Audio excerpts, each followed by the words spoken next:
আজকে একটি স্বরচিত কবিতা আবৃত্তি করে শোনাচ্ছি। কবিতার নাম সোনালি সকাল। কোথাও যেন খামতি পড়ে আছে, কোথায় যেন মরুতে আমি লেখা।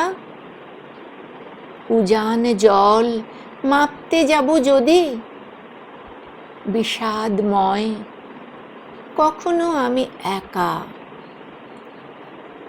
আকাশ থেকে পড়ছে অবিরাম, বর্ষা কিংবা রোদের দহন আঁচ।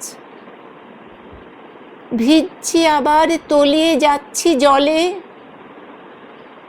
শ্রমের জন্য ঝরছে প্রচুর ঘাম।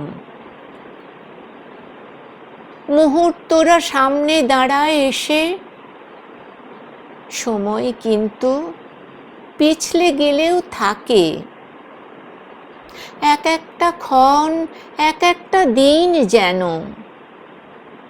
চোখের জলে মুখ ভিজে যায় শোকে।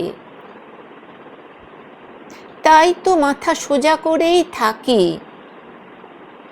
দোষ না করেও দোষী হব কেন? পিছনে ছুরি কেউ যদি বা মারে, তার সামনে আসার সাহস শুধু বাকি।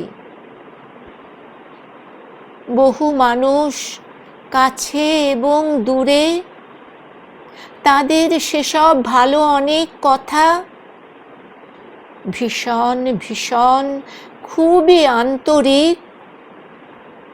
তাই তো দুঃখ নিমেষে যায় সরে। স্মৃতির কোণে পড়েছে ধূসর ধুলো, সুখ না দুঃখ কোনটা রেখে দেব? দুহাত দিয়ে রত্ন খুঁটে আনি, বাঁচতে বাঁচতে হয়তো ক্লান্ত হব। তবুও ফোটে কত না কুসুম আরো, তুলতে তুলতে বাড়লো অনেক কাজ।